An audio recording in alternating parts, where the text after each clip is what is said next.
Hi crafty friends, this is Julia and today I have a fun project featuring new stamps by Purple Onion Designs. Now here are the new stamps, at least some of them from the Garden Blossom release, and this is Winston, who is going to be the star of today's show. I'm also going to be using the Garden Bugs, and then I'm going to be using this Sentiment Happy Thoughts of You, which is from an older release. Now I started off with a card base and a panel, and they are standard A2 size because that's how I prepared them, but I can fix that. So the card where it folds is 4¼ inches. So what I'm doing is I'm simply rotating my card base here and cutting off a little bit, so it's going to be a square card. Since the stamp isn't all that huge and I wanted it to be really a focus point of the card without getting lost, I thought that a square card would be fun to do. So here we go. And here's the other panel that I also trimmed down, and the scraps I will save because you can always use scraps, especially when it's good paper. Now I'm going to do some heat embossing on the card base. I don't have my embossing buddy because it's in storage, but Laura Sturks is using flour for that. So I was like, if it works for her, it's going to work for me. So that's what I'm doing, using flour. Here I inked up the background step from My Favorite Things with Versamark ink, and then I'm using Wow embossing powder to heat emboss the background. Once it's heat embossed, it will resist the ink that I'm putting on top of it. I'm using the Stress ink, and the colors will be listed in the video description below or on my blog. And I'm using two colors. I think it's Peacock Feathers and Tumbled Glass probably. And I wanted to keep this very light. I didn't want to be the color too dark because I wanted the bunny to really not get lost, but I didn't want to have a plain white background.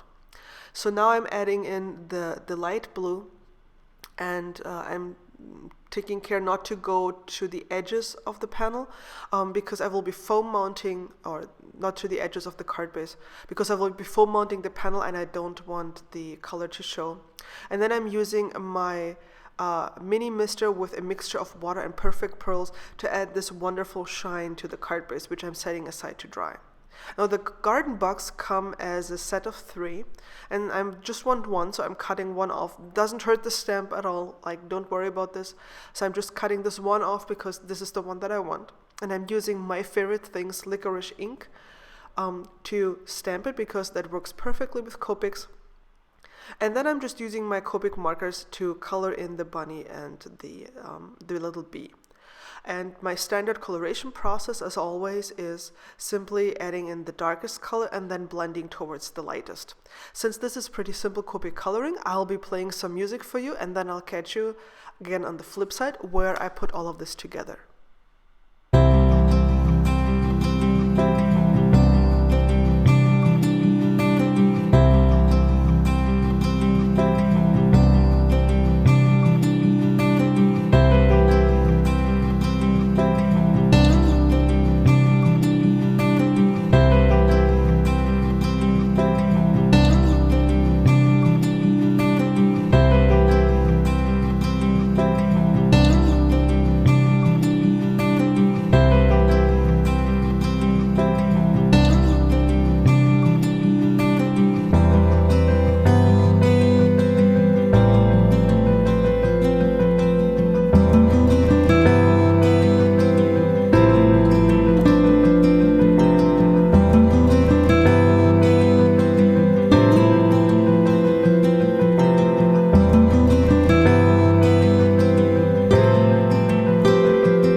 Alrighty, now we're done with the coloring, and I've used the oval die by Pretty Pink Posh to die cut a window into my front panel.